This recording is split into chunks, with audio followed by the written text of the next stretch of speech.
बिस्मिल्लाहिर्रहमानिर्रहीम। अस्सलाम वालेकुम नाज़रीन, आप देख रहे हैं आवाज़। मैं हूँ बैरिस्टर एहतिशाम अमीरुद्दीन। दो अहम स्टोरीज़ हैं। एक तो कल मोहसिन बेग साहब का जो तमाम वाक़या हुआ उसका फॉलो अप करेंगे। आज उसमें क्या डेवलपमेंट्स है वो आपके सामने रखेंगे। कानूनी तकाज़े किस हद तक पूरे हो रहे हैं इस हवाले से भी बात करेंगे। दूसरा, पेट्रोल की कीमतों में जो कल भी डिस्कस होना चाहिए था, लेकिन कल सारा दिन क्योंकि ये इंसिडेंट हुआ, फिर मीडिया की जीनत यही रहा, यही इंसिडेंट और टॉक शोज़ और डिस्कशन और न्यूज़ बुलेटिन में भी आपने इसको देखा। वो उस पर बात करना भी बहुत इंपॉर्टेंट है, वो भी करेंगे। लेकिन सबसे पहले मैं आपको याद करा देता हूँ, मेरे शो में कल उस्मान डार साहब जब आए थे तो उन्होंने कहा था कि ये जो भी मामला हुआ है मोहसिन बेग और मुराद सईद के दरमियान, इससे वजीर आजम पाकिस्तान इमरान खान का कोई ताल्लुक है ही नहीं।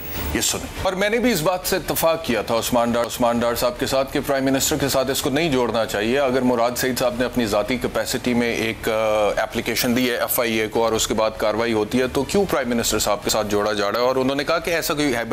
लेकिन आज एक अजीब सी डेवलपमेंट हुई है। डेवलपमेंट ये हुई है कि वजीर आजम इमरान खान साहब ने एडवोकेट जनरल पंजाब इस्लामाबाद नियाजुल्लाह नियाजी जो है उनको मुलाकात के लिए बुलाया और उनसे ब्रीफिंग ली मोहसिन बेग साहब के केस के हवाले से। और कल जो एडिशनल सेशन जज का ऑर्डर आया था जिसमें जज साहब ने कहा था कि जिन रेड किया मोहसिन बेग के घर पे वो अनऑथराइज थे, वो इररेलेवेंट थे, उनका रेड गैर कानूनी था। और जब मोहसिन बेग की तरफ से उनकी फैमिली की तरफ से 15 पे कॉल करके पुलिस को बुलाया गया तो SHO का काम था कि वो लोग जिन्होंने गैर कानूनी छापा मारा था उन लोगों पे वो पर्चा देते, लेकिन मोहसिन बेग पे पर्चा दे दिया गया। और पता ये लगता है कि FIR जो है इसमें कुछ प्रॉब्लम्स हैं, ये ड्यूबियस है, ये डाउटफुल है। 9 बजे दर्ज होती है, 9:30 बजे वो लाहौर से निकलते हैं, 10:30 बजे वो इस्लामाबाद कैसे पहुंच जाते हैं। तो ये जितनी भी बातें उस ऑर्डर में लिखी गई थी उस हवाले से इस्लामाबाद के जो एडवोकेट जनरल हैं उनको बुलवाया गया, उनसे ब्रीफिंग ली गई और फिर उन्होंने कहा कि हम जल्द उन जज साहब के खिलाफ इस्लामाबाद हाई कोर्ट में एक रेफरेंस दाखिल करेंगे।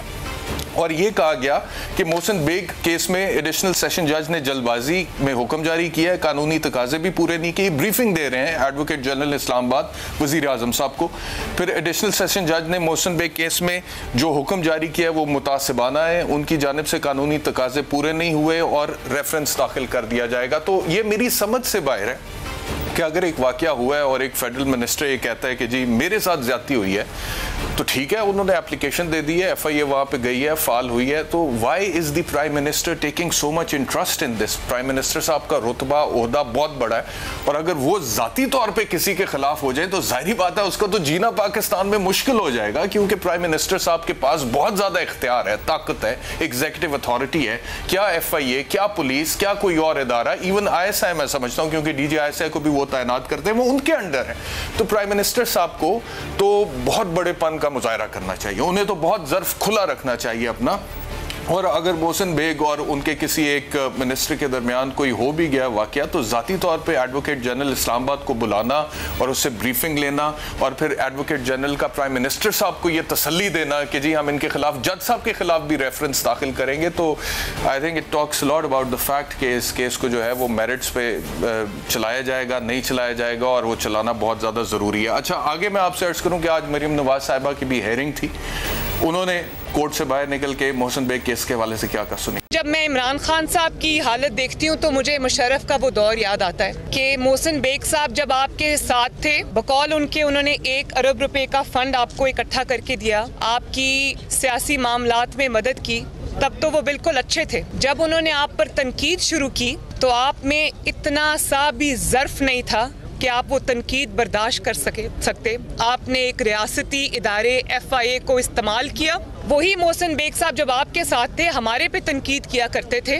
हमारे पे आपकी पूरी जमात ने आपके साथ जो उस वक्त सहाफ़ी हजरात थे उन्होंने हम पर बेजा तनकीद भी की। हमने तो किसी को FIA के जरिए उठवाकर, और ये भी आज की एक डेवलपमेंट है कि इस्लामाबाद हाई कोर्ट से रुजू किया मोहसिन बेग साहब की अहलिया ने और उन्होंने कहा कि मेरे बेटे को कल रात से पुलिस ने उठा लिया और हब्से बेजा में रखा हुआ है और उसको बरामद नहीं किया, उसकी गिरफ्तारी भी नहीं डाली है। जब पुलिस को कॉल किया कोर्ट ने तो पुलिस ने बयान दिया कि उनका बेटा हमारी कस्टडी में तो है ही नहीं।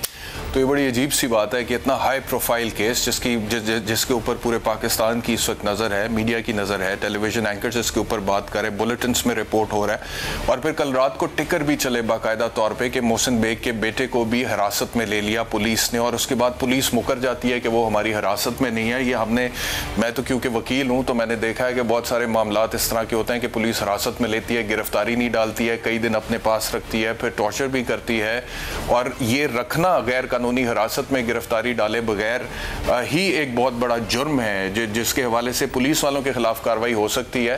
तो एक केस जिसमें एक टिकर चल गए कल रात को कि मोहसिन बेग के बेटे को पुलिस हिरासत में ले लिया गया, आज पुलिस मुकर गई अदालत में जाके कि हमारी तो वो हिरासत में है ही नहीं। तो मैं समझता हूँ कि यहाँ पे भी प्राइम मिनिस्टर साहब को देखना पड़ेगा कि क्या वाकई में पुलिस मोटिवेटेड है जो इस तरह के बयान दे रही है। अच्छा, अब आ जाते हैं हम मुद्दई मुकदमा मुराद सईद, जिनकी वजह से सब कुछ हुआ। पहले मैं देख रहा था, मैंने कहा कि वो कौन है मुद्दई जो इतनी जल्दी FIR होगी, 9 बजे FIR हो रही है, 9:30 बजे रेड के लिए निकल रही है टीम, 10:30 बजे वो इस्लामाबाद पहुंच जाते हैं। तो ये FIA इतनी फाल कैसे होगी, इतनी स्पीड कैसे लग गई इस FIA को। तो फिर मैंने मुद्दई का नाम लिखा तो वो कोई मुराद सईद का नाम था। मैंने कहा पता नहीं केड़ा मुराद है, लेकिन वो नीचे जब देखा तो फेडरल मिनिस्टर फॉर कम्युनिकेशंस लिखा हुआ था। और फिर मुझे समझ आ गया, अच्छा फेडरल मिनिस्टर फॉर कम्युनिकेशंस। अच्छा, अब वो कहते हैं कि ये जो कुछ भी इदारे ने किया है, मिसाल के तौर पे अगर वो अनऑथराइज्ड भी गए हैं, वहां पे इलीगल भी गए हैं, मोहसिन बेग साहब की फैमिली के अंदर वो घर के अंदर घुस के उनको हरासा भी किया है, वो बेग साहब जैसे कहते हैं कि मेरी अहलिया ने चीख मारी तो मैं उठा, इसलिए गुस्से में आया, इसलिए पिस्तौल निकाली, वो जो भी बातें हैं, तो मुराद सईद साहब कहते हैं मेरा तो उससे कोई ताल्लुक ही नहीं है, मैंने तो सिर्फ एक एप्लीकेशन दी, आगे अदारे का काम है, वो जैसे मर्जी करे, मेरा उससे क्या ताल्लुक है। सुने मुराद सईद।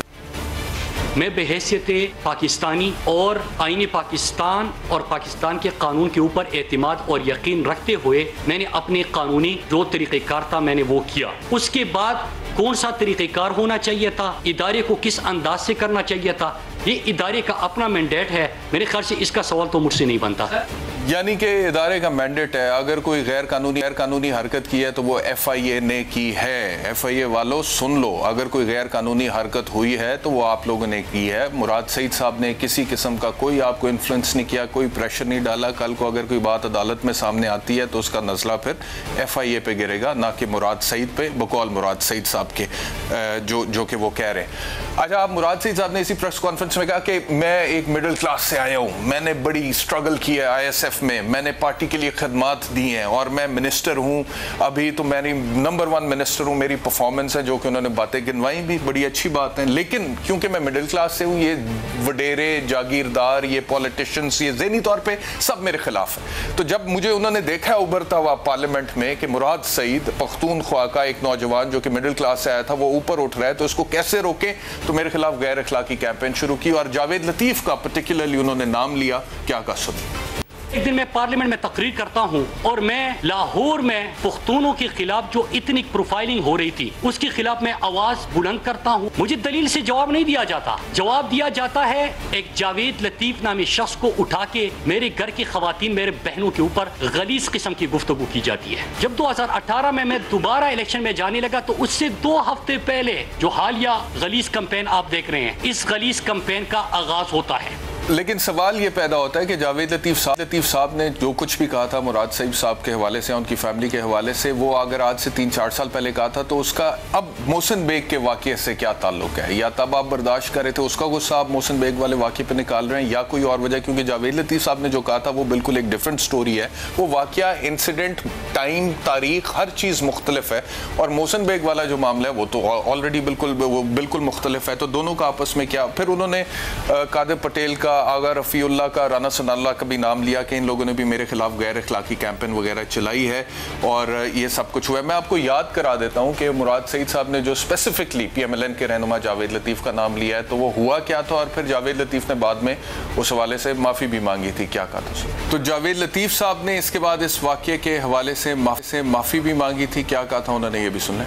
अच्छा, उन्होंने गैर मुनासिब का, माफ़ी का लफ्ज़ मुझे नहीं मिला। और जावेद लतीफ़ साहब मेरे साथ हैं, बहुत शुक्रिया जावेद लतीफ़ साहब मुझे ज्वाइन करने के लिए, और अंदलीब अब्बास साहिबा पाकिस्तान तहरीक इंसाफ से।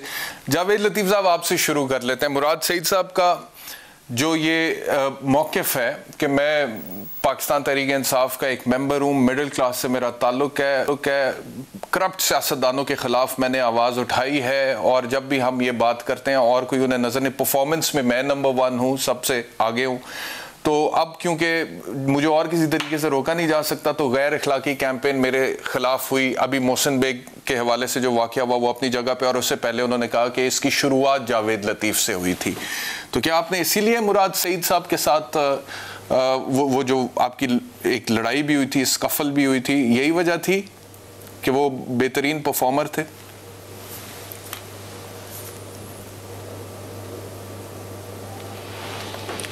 कि उस वक्त कौन सी परफॉर्मेंस थी।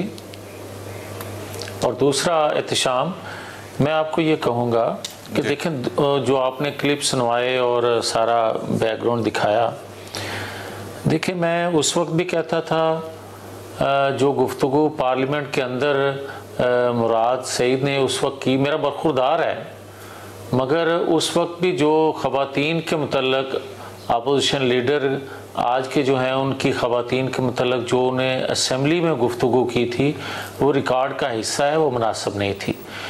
उसके रिएक्शन में, गुस्से में मैंने भी जो बात की मुझे फिर भी नहीं करनी चाहिए थी, भले मुराद सईद ने वो गुफ्तगू कर ली थी।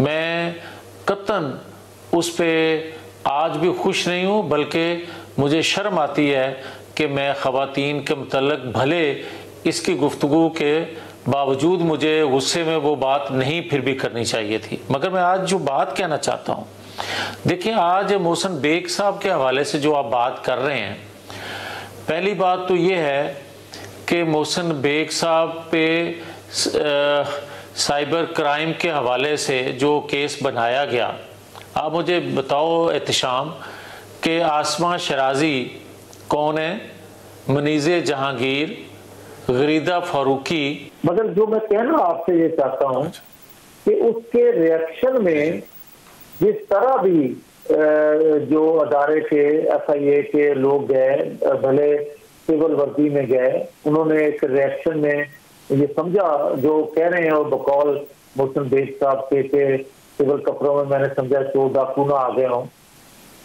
फिर भी नहीं करना चाहिए। जी जी।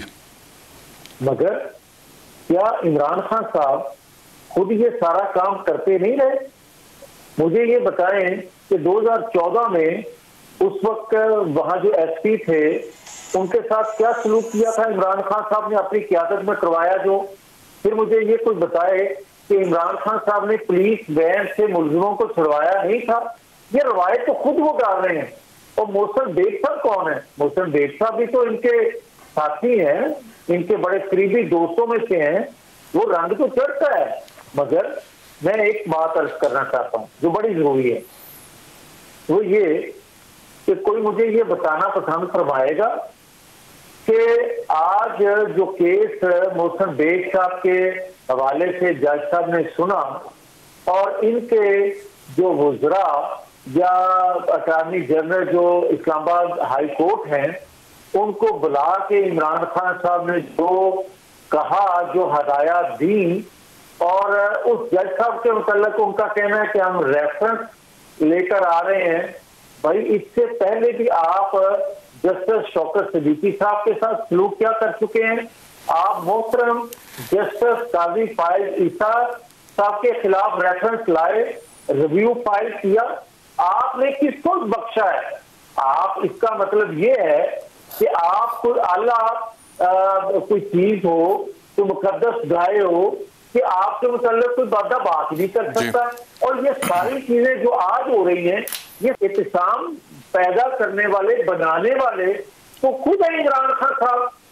और अगर मुझे ये बताए कोई कि क्या पाकिस्तान के अंदर और कितने साइबर क्राइम होते हैं जिसमें इस तरह साबर हाशमी को पकड़ा जाता है? या जावेद लतीफ साहब, मैं वापस आता हूं आपकी तरफ। अंदलीब अब्बास साहिबा, ये कल उस्मान डार साहब कह रहे थे कि वजीर आजम साहब का तो इस पूरे केस से कोई ताल्लुक है नहीं, मुराद सईद साहब कंप्लेनेंट हैं। और आज जिस तरह से एडवोकेट जनरल इस्लामाबाद को बुलाया है वजीर आजम साहब ने, वैसे मैं हैरान इस बात पे हूँ कि आज बिल गेट्स भी इधर थे पाकिस्तान में, इस्लामाबाद में, और उन्होंने वजीर आजम से भी मुलाकात की, सदर साहब से भी मुलाकात की, NCOC का भी दौरा किया, पोलियो के हवाले से जो जगह थी वहाँ पर भी उनको दिखाया गया। उनसे मेरे ख्याल में अब हम उम्मीद भी करेंगे कि किसी किस्म की कोई शायद ग्रांट फंड मिले हमें Gates Foundation Bill and Melinda Gates Foundation की तरफ से।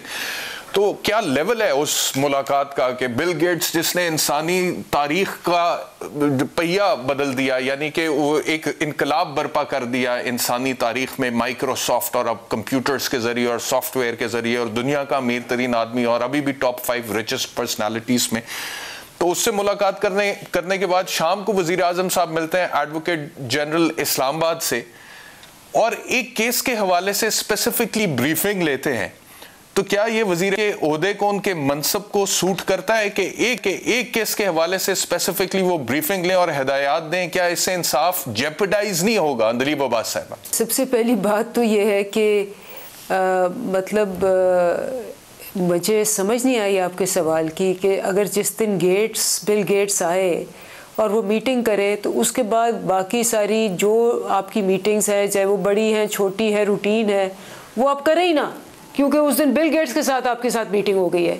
तो एक तो मुझे ये बिल्कुल बात समझ नहीं आई, और दूसरी बात ये है कि ये वज़ीर आज़म साहब की टीम मेंबर के एक अहम team member, top performing minister, उसकी अगर आपका टीम मेंबर है और उसके ऊपर कोई वो शदीद उससे अपसेट है और उसने एक कदम लिया है, बिल्कुल ही उल्टा कैंपेन बनाया जा रहा है, तो मेरा ख्याल है कि ये बहुत इंपॉर्टेंट बात है कि आपका जो सबसे बड़ा टैलेंट है आप उसको प्रोटेक्ट करें हर लिहाज से। ये तो हर अच्छे लीडर की निशानी होती है कि वो सिर्फ शोशाह के लिए, तस्वीरें खींचने के लिए बड़े बड़े लोगों से ना मिले, बल्कि जो उसकी टीम के मेंबर्स हैं उनको भी उतनी ही इम्पोर्टेंस दे। पहली बात तो मेरी ये है। दूसरी बात, अच्छा है आपने क्लिप दिखाया मरियम का, और अच्छा है यहाँ जावेद लतीफ़ साहब बैठे हुए, क्योंकि एक तो पता नहीं, शायद मरियम बीबी का एक इशू है, शायद वो सच बोल ही नहीं सकती, या उनको पता ही नहीं। एक सेकंड, मैं आपको पूरा मौका दूंगा मरियम साहिबा के हवाले से, लेकिन ये मामला जो मेरे और आपके दरमियान अभी बात हुई है, इस पे मैं थोड़ा मेरी बात सुन लें, फिर आप मरियम साहिबा के हवाले से जो भी कहना चाहती हैं मैं आपको पूरा मौका दूंगा। देखिए, आपने जावेद लतीफ को इंटरप्ट नहीं किया।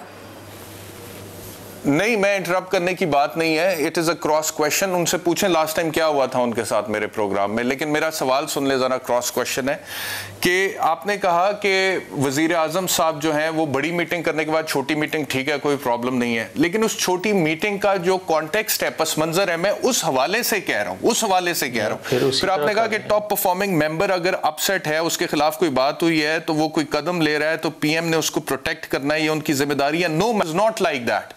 अगर आपका टॉप परफॉर्मर है, वो आपका मिनिस्टर है, वो एफआईए में दरखास्त दे, जिस तरह एफआईए एक आम आदमी के लिए काम करता है, उसी तरह आपके मिनिस्टर के just because he happens to be a minister, इसका यह मतलब नहीं है कि एफआईए ज्यादा फाल हो जाए। जो एक आम आदमी के लिए फाल होगा वही उसी के लिए होगा। और प्राइम मिनिस्टर साहब का अगर टॉप परफॉर्मर मुराद सईद है, तो 22 करोड़ अवाम के वजीर आजम है इमरान खान साहब, सिर्फ मुराद सईद के नहीं है, और मोहसिन बेग के भी हैं, और बाकियों के भी हैं, मेरे भी हैं, आपके भी हैं, और इस वक्त जावेद लतीफ साहब के भी है। तो वजीर आजम साहब का काम नहीं है किसी भी केस में पर्सनल होना, he has to stay neutral. अगर वो पर्सनल हो जाए, फिर तो जिसके खिलाफ वो पर्सनल होगा वो नहीं रह सकता पाकिस्तान में, he will have to depart, वो एग्जाइल में चला जाएगा, वो यहां पे नहीं फिर रह सकता। मैडम, ये आर्गुमेंट गलत है आपका।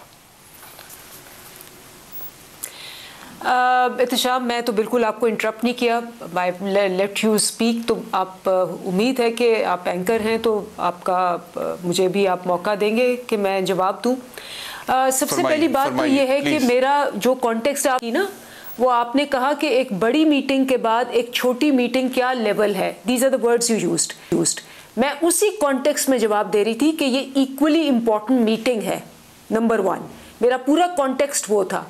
नंबर 2, जो आप बात कर रहे हैं कि जी हर एक को मिलना चाहिए इंसाफ इक्वल, बिल्कुल सही कह रहे हैं आप, उसमें कोई शक नहीं है, बल्कि जो आम आदमी है वो प्रायोरिटी होनी चाहिए, ये बिल्कुल इसमें कोई दो राय नहीं है। मैं तो सबसे बड़ी प्रोपोनेंट हूं कि आपको बेटर क्लास जेल क्यों मिलती है पॉलिटिशियंस को, मैं खुद एक पॉलिटिशियन हूं, लेकिन मैं चाहती हूं कि ये लॉ चेंज हो।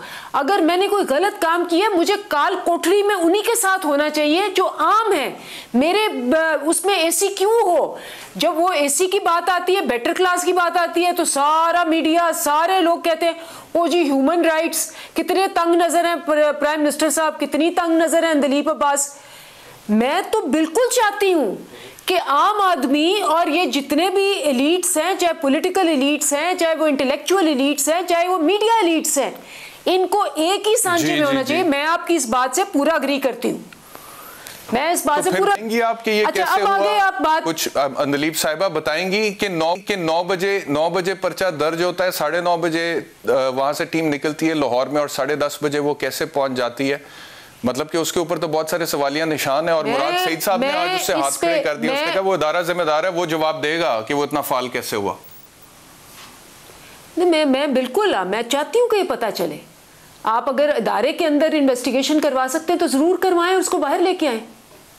मैं कैसे करवा सकता? मैं तो आपको पता है, मैं इस बात पे बिल्कुल, चाहे मेरी गाड़ी है चाहे कोई और है, मैं इस बात पे बड़ी ओपन हूं कि जी ये किसी किस्म का प्रोटोकॉल और ये चीजें जो हैं, I been very open about it and you know about it. तो अगर आपको इसमें कोई इन्वेस्टिगेशन पता चलती है, क्योंकि मैं तो आपको नहीं बता सकती, ना मैं FIA से हूँ, ना मैं FIA से हूँ, ना मैं मुराद सईद हूँ, ना मैंने केस किया, ना मैं हुकूमत से हूँ, राइट। लेकिन हुकूमत से हूँ इसलिए मैं आपको कह रही हूँ कि मेरा, आपने कहा कि प्राइम मिनिस्टर साहब को प्रोटेक्ट करना चाहिए अपने टॉप परफॉर्मर को, तो इस तमाम केस में मुराद सईद को प्राइम मिनिस्टर साहब प्रोटेक्ट करेंगे? देखें, जिसको जाती नहीं, अब एज अ टीम मेंबर, अगर मेरी टीम में कोई मेंबर है और उसके जाती जो कि उसकी, देखें हुआ क्या है, परफॉर्मेंस बेस्ट है, अच्छा ये आया परफॉर्मेंस कुछ नहीं है, हमने आके सारे डॉक्यूमेंट्स दे दिए, इन्होंने जो 5 साल में सड़कें बनाई, 3 साल में उससे ज्यादा हम बना चुके हैं, नंबर्स बता दिए, किलोमीटर्स बता दिए, कॉस्ट बता दी। तो जब उस बेचारे पे कुछ भी नहीं मेरा सवाल मुख्तलिफ है अंदलीब साहिबा, जो कि मैं ये पूछ रहा हूं तो कि आपने कहा कि टॉप परफॉर्मर को प्राइम मिनिस्टर प्रोटेक्ट करेंगे, तो मुराद सईद साहब को जहां जहां जरूरत होगी क्या प्राइम मिनिस्टर साहब अपनी मुआवनत देंगे उनको इस केस में? नहीं, क्यों नहीं मुआवनत देंगे? उनके साथ इंसाफ होना चाहिए, बिल्कुल, क्यों नहीं होना चाहिए? Just because Murad Saeed young है और बेस्ट परफॉर्मिंग है और उसको उस पर जवाब नहीं आता, जब वो तकरीर करता है ये सारे भाग जाते हैं, वॉकआउट करते हैं, रिकॉर्ड है। एक बात का उसका लॉजिक पे जवाब नहीं दे सकते, इसलिए उसके जातियात पे उतर आते हैं। मुझे बताएं आज तक बिल्कुल ठीक है। अब जावेद लतीफ साहब को मैं जरा ले लूं। सियासत में है मरियम नहीं, सॉरी आपने मेरा पूरा जवाब नहीं सुना, मैंने आपको पहले भी रिक्वेस्ट की थी, मैं पूरा जवाब सुन ले मरियम के ऊपर। 8 मिनट से बोल रही हैं, मरियम का क्लिप दिखाया, से बोल रही हैं, मैं आता हूं, अब वापस आपकी तरफ आता हूं। जिसमें से जावेद लतीफ साहब वो कह रही हैं, मैं आ रहा हूं आपकी तरफ मैडम, वापस आ रहा हूं, I am coming back to you madam, I am coming back to you. चलें, ये फिर मेरा प्रेरोगेटिव कुछ होगा, अगर आप वजीर आजम वहां पे बैठे हुए यार वो मुआवनत देंगे केस में अपने एक मिनिस्टर को, मुझे भी कोई थोड़ा सा प्रेरोगेटिव दे दें। मैं एंकर यहाँ पे जितनी देर बैठा हूं, अल्लाह ने बिठाया हुआ, कोई थोड़ा बहुत मुझे भी प्रेरोगेटिव दे दें।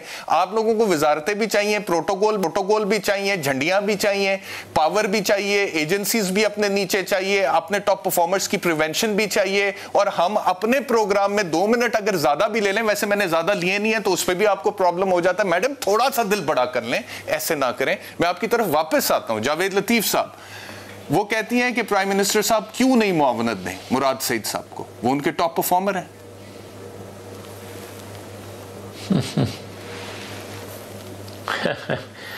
मैं यही तो अर्ज करता हूं कि ये जो गाली गलोच का सिलसिला है ख़वातीन के बारे में, दूसरे असहाब के बारे में, ये सारा कुछ इमरान खान ने शुरू किया, और इनके अरकाने असम्बली हों, इनके अहदेदार हों या इनके वज़रा हों या मामले खुसूसी जो बनाए हुए हैं, जो अनइलेक्टेड लोग हैं, ये सारे की रोज़ाना मीटिंग लेना, इतना टाइम निकालना, इतना वेला प्राइम मिनिस्टर कि वो उनको बुला के पूछे कि आज आपने कितनी गालियां दी, आज आपने कम गालियां दी, एक एक से ये सवाल करे और जिसने ज़्यादा गालियां दी हों उसको शाबाश मिले।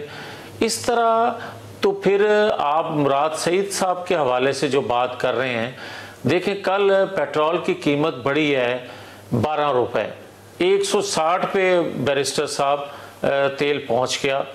आपने लोगों का हाल नहीं पूछा कि लोगों के साथ हुआ क्या है। कल से एक नॉन इशू खुद इन्होंने हुकूमत वक्त ने बनाया उस वक्त, और ये मैं समझता हूँ मनसूबाबंदी से बाय डिज़ाइन किया गया है कि कल से प्रोग्राम जो हैं मुख्तलिफ चैनल्स पे वो मोहसिन बेग साहब के हवाले से तो हो रहे हैं, मगर लोगों की दुहाई नहीं सुनी जा रही किसी भी टीवी पे कि रोटी कितनी महंगी हो गई। किसी से ये नहीं सुना गया कि आज का सेनेट का बिल जो पास हुआ है उसका फायदा कौम को होगा या नुकसान पहुंचेगा मजीद आवाम को? रोक लेते उसे, आपकी ऑपोजिशन की मेजॉरिटी थी वहां पे जावेद लतीफ साहब, बंदे आपके नहीं जाते हैं बिल पास होने से रोकने के लिए, उसके बाद टेलीविजन पे बैठ के आप लोग तनकीद करते हैं। आप लोग मेजॉरिटी में, आप लोग वहां पे थे, 29 लोग थे सारे, फिर वो चेयरमैन साहब ने अपना वोट देके बिल पास करवा दी। नहीं, टाई हो गया। मैं बात और करना मेरी बात सुन लेना, मैं बात और करना चाहता हूं। इसमें आप कसूरवार ठहराएं अपोजिशन को, मैं वो उस बखेड़े में पड़ता ही नहीं हूं। मैं तो खुद अपने आप को मुल्ज़िम ठहराता हूं कि अपोजिशन के लोग कम गए, मगर जो खुशियां मनाई जा रही हैं हुकूमत वक्त की तरफ से कि बड़ा हमने को तीर मारा है, मैं तो उसकी बात कर रहा हूं कि पहले एक कमेटी थी जो अद्वियात की कीमतें, इंटरनेशनल जो कंपनियां थी, मल्टीनेशनल कंपनियां थी, नेशनल कंपनियां थी, उनको मॉनिटर करने की पावर रखती थी। आज जो कुछ किया गया है एहतशाम, उसके बाद आप मॉनिटर नहीं कर सकेंगे, जो जी चाहेगा वो अपने रेट्स मुकर्रर करेंगे। उस पे शादियाने जो बजाए जा रहे हैं, इससे आप अंदाजा करें कि इनको आवाम का कुछ लेना देना नहीं है, इनको सिर्फ ये है कि हमें कमीशन कहां से और कितना मिलेगा। ये पावरफुल कर रहे हैं IMF को पाकिस्तान के अंदर, मालियाती इदारों को पावरफुल कर रहे हैं। मुझे ज्वाइन किया एडवोकेट जहांबाद अंदलीब साहिबा, जावेद साहब तवक्कुफ कीजिएगा। मुझे एडवोकेट जनरल इस्लामाबाद नियाजुल्लाह नियाजी साहब ने ज्वाइन किया, जिनकी आज मुलाकात हुई है प्राइम मिनिस्टर इमरान खान साहब से मोहसिन बेग के सिलसिले में। नियाजी साहब बहुत शुक्रिया मुझे ज्वाइन करने के लिए। फरमाइएगा सर, क्या बात हुई वजीर आजम साहब से वहाँ पे आपकी, और वजीर आजम साहब ने आपको खुद तलब किया था अपने पास इस केस की ब्रीफिंग के लिए? ठीक है सर, साहब वैसे लीगल टीम की मीटिंग्स होती रहती हैं हमारे, क्योंकि प्रोसिक्यूशन के काफ़ी सारे हाई प्रोफाइल केसेस भी हैं। उसामा सत्ती केस में 780 हमने दोबारा रिस्टोर कराई, इस तरह दूर मुकदम केस भी चल रहा है, उस्मान मिर्जा भी है। तो प्राइम मिनिस्टर साहब का लीगल टीम को ये कहना था कि अपनी प्रोसिक्यूशन को जितना कितना मजबूत करें, कि हम चाहते हैं कि रूल ऑफ लॉ का, जिसका हमने आइन की बालादस्ती और कानून की हुक्मरानी का स्लोगन दिया हुआ है, उसको मेंटेन करें। ठीक है। और वज़ीर आज़म का फोकस भी इसी पे था। तो ये केस भी उसी तरह है कि एक स्टेट के ऑर्गन्स को अगर एक FIR दर्ज हुई तो उस FIR से वो अगर जब वहां पे गए हैं तो आगे से जो रेजिस्टेंस हुई है FIR। आज आपकी जो गुफ्तगू हुई है प्राइम मिनिस्टर साहब से, वो स्पेसिफिकली सिर्फ इस एक केस के हवाले से हुई है ना? बाकी केसेस भी डिस्कस हुए हैं, और कौन से केसेस डिस्कस हुए? ठीक है, वो हमने उसामा सत्ती वाला केस भी बताया है कि उसमें भी इस केस के हवाले से क्या डिस्कशन हुई है सर? इस केस के हवाले से ये डिस्कशन हुई है कि स्टेट को, खासकर प्रोसिक्यूशन को कमजोरी नहीं दिखानी चाहिए, क्योंकि जहाँ पे स्टेट पे हमला हुआ है, स्टेट उन्होंने फायरिंग की है FIA के लोगों पे, उसमें एक हमारा FIA का इंजर्ड हुआ है जो ऑफिशियल है। तो इसमें वो 780 की दफा भी लगी है और 7 पर्चा भी हुआ है। और आज उसको उन्होंने चैलेंज कर दिया है क्वाशमेंट में दोनों FIRs को, एक जो इस्लामाबाद पुलिस ने दी है और एक जो FIA ने दी है। तो उनका कहने का मकसद ये था कि अगर स्टेट इस तरह कमजोर हो जाए कि अगर स्टेट ने एक FIR दर्ज की और स्टेट के ऊपर इस तरह हमला हो, तो ये रूल ऑफ लॉ है, ये इसको आपने देखना है और इसको मेरिट पे जाके डिसाइड कराना है। ठीक है, तो आपने उनको कहा नहीं कि सर वो बातें तो ठीक है, मीडिया पे मोहसिन बेग की तस्वीर भी आ रही है पिस्तौल लहराते हुए और फायर का भी, लेकिन वो उनका जो एक मौक़िफ़ है कि जी अनऑथराइज लोग थे, वो जज साहब का ऑर्डर भी आ गया और वो गैर कानूनी छापा था और मुझे एहलिया की चीख की आवाज़ आई तो फिर मैं उठा, तो मैंने समझा चोर डाकू घुसाएं, तो मैंने तो जो किया अपने सेल्फ डिफेंस में किया। तो आपने वजीर आजम साहब को बताया नहीं कि दूसरी पार्टी का ये मौक़िफ़ है और ये फैसला तो फिर सर अदालत करेगी कि अग्रेशन का केस था या सेल्फ डिफेंस का केस था? नहीं, ये तो या वजीर आजम साहब का माइंड मेकअप था कि ये अग्रेशन का केस है? नहीं, वजीर आजम साहब को ये बताया और वजीर आजम साहब को इस बात का इल्म था कि FIA ने अगर FIA ने एक FIR लॉन्च की है तो उसमें अगर FIA ने लॉन्च किया, अगर वहाँ रेड किया है, कोई FIA की तरफ से आपने क्रॉस फायरिंग देखी है या कोई रेजिस्टेंस देखी है? नहीं, it is not for the prime minister to decide, sorry to say, कि केस के मेरिट्स जो हैं, आप तो वकील हैं सर, एडवोकेट जनरल इस्लामाबाद हैं, is it for the prime minister to decide in an individual case के फायरिंग कौन सी पार्टी ने कितनी की है? ये तो अदालत में ट्रायल में फैसला होगा ना। ये तो हम भी ये कह रहे हैं कि ये अदालत में फैसला होगा, अदालत ही फैसला करेगी। हम कौन सा कह रहे हैं कि जी हम फैसला करेंगे? हम कहते हैं कि यही रूल ऑफ लॉ है, स्टेट के आर्गन अगर वहां गया है तो स्टेट पे फायरिंग हुई है ना, तो फिर स्टेट इतनी कमजोर है, स्टेट की रेट तो फिर फेल हो जाती है। सही है। अभी अच्छा, मुझे बताइएगा कि ये इस्लामाबाद में आप एडवोकेट जनरल है, आपके साथ कोई प्रोसिक्यूटर जनरल भी हैं? हमारे प्रोसिक्यूटर जनरल भी एडवोकेट जनरल ही कर रहा है इस्लामाबाद में, आप ही कर रहे हैं। प्रोसिक्यूशन डिपार्टमेंट नहीं। आज आप वजीर आजम साहब से मिले हैं, इससे पहले आखिरी मुलाकात आपकी कब हुई थी वजीर आजम साहब से? हमारी चंद दिन पहले क्रिमिनल लॉ में जो अमेंडमेंट्स हुई थी उसमें हुई थी, कुछ 2 हफ्ते पहले। 1-to-1 मुलाकात थी? नहीं, उसमें हमारा क्योंकि मिनिस्टर भी थे और हम भी थे, 1-to-1 नहीं थी उसमें। एडवोकेट आज 1-to-1 थी? आज 1-to-1 थी। ठीक हो गया सर, बहुत शुक्रिया हमें ज्वाइन करने के लिए। ब्रेक के बाद वापस आते हैं।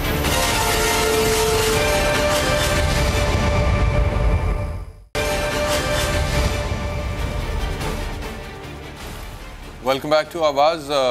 मैं अब तो बात करना चाह रहा हूँ पेट्रोल के हवाले से, और क्योंकि पेट्रोल की कीमत में इजाफा हुआ है बहुत ज़्यादा, और 12 रुपये तकरीबन पेट्रोल की कीमत में इजाफा हो गया, और उसके बाद अवाम का रिएक्शन जो है वो बहुत इस तरह का है कि उनके लिए वो कहते हैं बर्दाश्त से बाहर हो गया बात। तो एक वॉक्स पॉक्स है अवाम के हवाले से, वो ज़रा सुन। अच्छा, इससे पहले कि हम इस पे जाएं, मैं एक सवाल और करना चाह रहा था एडवोकेट जनरल इस्लामाबाद साहब से, वो हमारे साथ लाइन पे। बहुत शुक्रिया हमें दोबारा ज्वाइन करने के लिए न्याज साहब। न्याज साहब, सिर्फ एक सवाल मैंने आपसे पूछना था कि ये जो रेफरेंस का फैसला हुआ है, एएसजे जिन्होंने कल का फैसला सुनाया मोहसिन बेग साहब के केस में, ये रेफरेंस का आप भेजेंगे chief justice Islamabad high court को, तो ये प्राइम मिनिस्टर साहब की तरफ से कहा गया कि रेफरेंस बनाया जाए और भेजा जाए? नहीं, प्राइम मिनिस्टर साहब ने कहा है कि ये आप बतौर एडवोकेट जनरल इसको खुद देखें। अच्छा। कि एडमिनिस्ट्रेटिव साइड पे अगर कोई चीज ऐसी है तो वो हम खुद देख रहे हैं, क्योंकि फैसले में आपने देखा है फैसला? जी, मैंने पढ़ लिया, पूरा फैसला पढ़ा, कल मैंने बताया। तो अपना 491 में आपने देख लिया है कि इलीगल डिटेंशन है। इलीगल डिटेंशन में हमने कोर्ट को सेटिस्फाई कर दिया है कि ये FIR है, उसमें उसने डिस्पोजल भी कर दिया और डायरेक्ट कर दिया है कि ये ATA कोर्ट में जाएगा। जी ठीक है।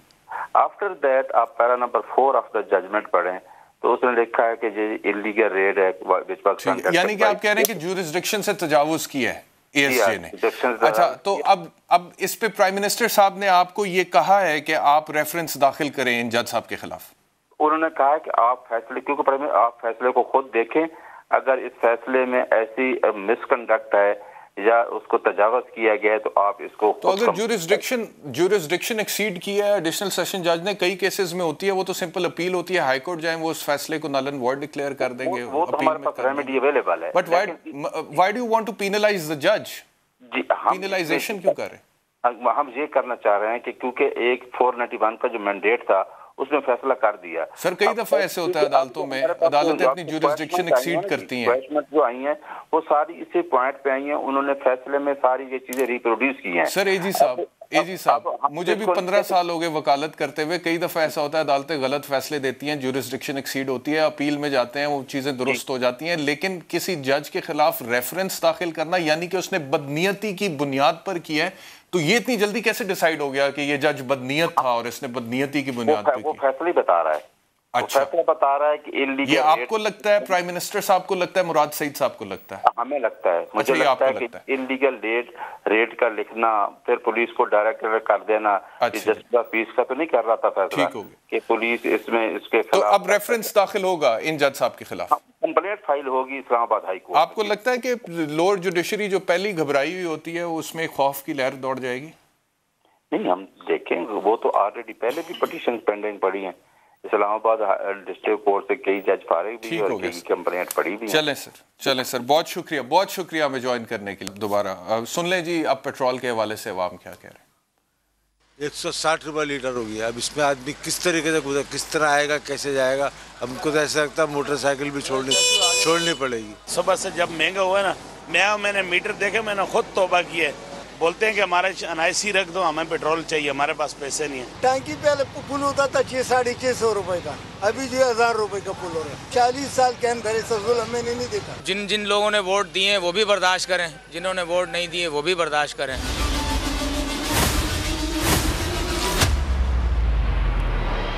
800 रुपए किलो ऑयल हो गया है, तो पेट्रोल तो अभी 1000 रुपए पे जाना चाहिए भाई, ताकि गाड़ियां हो जाएं बंद, साइकिल का दौड़ दौरा हो और लोग साइकिलों पे सफर करें और पेट्रोल की जगह पानी इस्तेमाल करें। पेट्रोल सस्ता करने के बजाय ये बार बार महंगा करता जाए। खुदा का खौफ करो और हम पे रहम करो।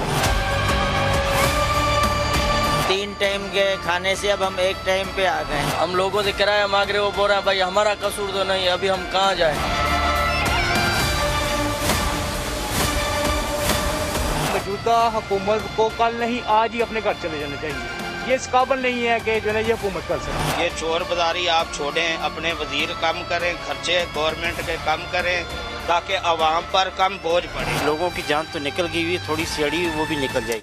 मुझे ज्वाइन किया सीनियर जर्नलिस्ट सईद काजी ने। काजी साहब बहुत शुक्रिया मुझे ज्वाइन करने के लिए। काजी साहब क्या कहेंगे, ये पेट्रोल की कीमत में इजाफा हुआ है, वो फवाद चौधरी साहब ने कहा है कि अपोजिशन तनकीद तो करती है, कोई मुतबादिल फिर हमें बता दे कि हम ये कर सकते हैं, वो भी नहीं बताते। पोजीशन तो मुतबादिल के लिए थी नहीं, मुतबादिल के लिए तो आप आए थे। सवाल ये है कि देखें जितना भी हमने गुफ्तगू और आपका शो में भी थोड़ी देर पहले जल्दी आ गया देख भी रहा था, ये इशू है बुनियादी। ये आज हम लड़ रहे हैं, वो जज साहब हैं बदनीयत थे नहीं थे, उन्होंने क्या किया, एक फ्रिवलस लड़ाइयाँ हो रही हैं। मैं बिल्कुल इसके ख़िलाफ़ हूँ, किसी के कैरेक्टर असैसिनेशन गंदगी, ये हमने अभी इस उम्र के हिस्से में आके देखा है सहाफ़त में। मगर सवाल ये है कि ये बुनियादी तौर पर ये रिविजिट नहीं करते, एक कंटिन्यूटी है। खुद लड़ाई इतनी है कि अब अल-अमान एक चीज़ पे लड़ रहे हैं, गंदे इल्ज़ाम लगा जा रहे हैं, लेकिन एक चीज़ पे इत्तफाक है, वो इस मैशत पे, जो मैं बार बार आपके शो में कहता होता हूँ कि जो मैशत है जिस तरह से उस्तवार है। देखें पेट्रोल जो है, अब ठीक है आप ये कहें जी वहाँ दुनिया से उसकी आप कीमतें जो है उससे वो करते रहें, मगर सवाल ये है कि आप रिविजिट क्यों नहीं करते। किन किन ऑयल मार्केटिंग कंपनियों को जो है वो दिए गए प्रॉफिट्स उनके कितने हैं, मिडल मैन कितने ज़रूरी हैं। किसी सहीफे में नौज़ुबिल्लाह मिन ज़ालिका लिखा हुआ था कि भाई इनके प्रॉफिट्स हमने जो है वो सस्टेन करने हैं। तो आप क्यों नहीं रिविजिट करते, ऐसे मुल्क अच्छे मुल्कों की मिसालें क्यों नहीं देते। आप हमेशा उन मुल्कों की मिसालें, वो ये कहते हैं कि अगर आलमी मार्केट में पेट्रोल की कीमत महंगी हो गई है तो फिर पाकिस्तान में भी होगी, हम इम्पोर्ट करते हैं। देखिए जी, आलमी हम इंपोर्ट करते हैं, मगर यहाँ आपको पता है हमारे पास जो शेल गैस है उसके कुछ तकरीबन अगले 72 साल के जखीरे मौजूद हैं। आप अपनी पॉलिसी को रिविजिट करने पर तैयार हैं? पता है, लेकिन हमाद अजहर साहब को नहीं पता। अच्छा नहीं, वो देखे ना, मैं यही तो कहता हूँ कि हमें मिसालें दे रहे होते हैं। सवाल ये है कि होता तो कुछ करते नहीं। हमाद अजहर साहब तो ये तक उन्होंने कह दिया था कि जी देखें कारों की इतनी कीमतें हैं इसलिए ऑन जो ब्लैक हो रही है, तो वो उसको पॉजिटिव। शिबली फराज साहब का स्टेटमेंट आपने सुना है क्या? मैं वो जो हाँ वो क्या मैंने सुनाई जी शिबली। जहाँ तक मुमकिन हो सके थोड़ा कम फ्यूल इस्तेमाल करना चाहिए। और मैं समझता हूँ क्योंकि सख्त वक्त में यही होता है कि जिंदगी देखें नॉर्मल नहीं रह सकती है। कम पेट्रोल इस्तेमाल करें, अवाम को कह रहे हैं। आज ये है कि this whole damn economic system is collapsing just before our eyes. हमारे हर जगह पे यही हो रहा है। दूसरे मुल्कों में क्या करें, अमेरिका बहादुर नोट छाप के लोगों को दिए जा रहा है। मगर सवाल ये है कि मुझे ये कहे कि इसका हल कोई नहीं है। हाँ, हाल उस सूरत में नहीं है जब आप एक इंतहाई ओप्रेसिव एंटी पीपल और 1% लोगों के मफाद में उस्तवार निज़ाम को अपने सीने से लगा के रखेंगे तो फिर आपके पास कोई हल नहीं है। मतलब मैं आपको कई मुल्कों की मिसालें दे सकता हूँ, यहाँ 2, 3, 4 रुपए की बिजली है, इसी ग्लोब पर है, मगर हम उनके मॉडल को फॉलो नहीं करेंगे। अच्छा, हमारे एक टीम मेंबर बिलाल साहब ने बड़ी मेहनत से एक टेबल, मैंने उन्हें कहा मुझे यार ज़रा बताएं तो सही। ये कहते हैं कि जी पेट्रोल आलमी मार्केट में महंगा हो गया। फुल स्क्रीन पे दिखा दें वो टेबल, हम आपको भी दिखाएं तो क्या चक्कर है, वाकई इतना महंगा हो गया है कि इस वजह से पाकिस्तान में भी पेट्रोल महंगा जा रहा है। फुल स्क्रीन पे दिखाएगा। उन्होंने देखिए सारा निकाला है। मार्च 2012 में बैनुल-अक़वामी मार्केट में फ़ी बैरल तेल की कीमत थी $103। पाकिस्तान में तब मिल रहा था, ये दौर था पाकिस्तान पीपल्स पार्टी का, $103 सबसे महंगा अभी तक। तो 98 रुपीज़ पर लीटर मिल रहा था पाकिस्तान में पेट्रोल। फरवरी 2013 में पेट्रोल की कीमत $92 पे गई है तो 106 रुपये पे मिल रहा था। ठीक है जी, ये अभी पीपल्स पार्टी का दौर है। नून लीग का दौर आया 2014 फरवरी में। पेट्रोल की कीमत फ़ी बैरल इंटरनेशनल मार्केट में 102.59 थी डॉलर्स और 113 रुपये फ़ी लीटर पाकिस्तान में मिल रहा था। इसी तरह आगे आते जाएं, चलें, हम हर साल कवर नहीं कर सकते। 2018 में फरवरी में जबकि नवाज शरीफ साहब की हुकूमत थी, $62 फ़ी बैरल पे पेट्रोल था और कीमत 84.51 थी। ठीक है, यानी कि जब 2014 में नवाज शरीफ साहब की हुकूमत थी तो पेट्रोल आज $95 फी बैरल इंटरनेशनल मार्केट में, जो पाकिस्तान तहरीक इंसाफ के दौर में उससे ज़्यादा महंगा था इंटरनेशनल मार्केट में, $102.59 पे था, लेकिन मिल रहा था $113 पे। लेकिन आज $95 फी बैरल इंटरनेशनल मार्केट में, लेकिन पेट्रोल मिल रहा है $160 में। इसकी वजह यह है कि जो क्यूमुलेटिव इफेक्ट है आपका जो IMF के आपके लोन्स हैं, और जिसमें विद होल्डिंग टैक्स पे पूरे का पूरा इनका इन्हिसार विद होल्डिंग टैक्स पे है, GST पे है या विद होल्डिंग टैक्स पे। अब बात यह है कि जो विद होल्डिंग टैक्स है या GS है, ये बेसिकली इसका जो बुनियादी मकसद था वो लोगों को टैक्स नेट में लाने के लिए था। इन्होंने इसको सोर्स ऑफ इनकम बना लिया। अब चूंकि आपका कोई और सोर्स ऑफ इनकम नहीं है, 4 पे हर महीने बढ़ाते चले जाएं, IMF कहता है अपने खर्चे कम करें, फिर आपका एक जमहूरी निज़ाम ऐसा है कि जिसमें आपको हर महीने 4 महीने की हुकूमत बचाने के लिए 4 वजीर और डालने पड़ते हैं, जैसे आप पंजाब में भी ले रहे हैं और वहाँ भी ले रहे हैं। तो ये $102 पे, $102.5 पे $113 दे रही थी नवाज शरीफ की गवर्नमेंट, यहाँ पे $95 पे $160 लेकिन अब ये कौन सा सन था? 2014 था। डॉलर की कीमत में भी फर्क, डॉलर की कीमत में, लेकिन कीमत किसने कंट्रोल करनी है? डॉलर हमने स्टेट बैंक ने करनी थी। और मगर इसके साथ एक और भी चीज़ थी, उस वक्त हमारा एक्सटर्नल लोन कितना था? उस वक्त हम कोई $100 बिलियन थे, 80-90 बिलियन डॉलर होगा अगर मैं गलत नहीं कह रहा तो। अब आपका वो $130 बिलियन पे चला गया है। और अच्छा, लोन को अदा करने का तरीका क्या है कि नए लोन लो, और वो तो ये बैड गवर्नेंस है ना। बैड गवर्नेंस से ज्यादा मैं बैड सिस्टम कहूँगा। जिस तरह आज फवाद चौधरी साहब ने फिर एक बयान दे दिया और कहा जी कि वो सेनेट में किसी ने बात की थी जी कि ये तो बड़े सोशलिज्म, पता नहीं कहाँ पे है सोशलिज्म, भाई वो कहीं भी नहीं है। मैं बार बार कहता हूँ कि जूते हम सरमायादारी से खाते हैं, गाली सोशलिज्म को दे रहे होते हैं। बहुत शुक्रिया हमें ज्वाइन करने के लिए सईद कायद साहब। इंशाल्लाह अगले हफ्ते आपसे दोबारा मुलाकात होती है। अपना ख्याल रखिए। अल्लाह हाफ़िज़।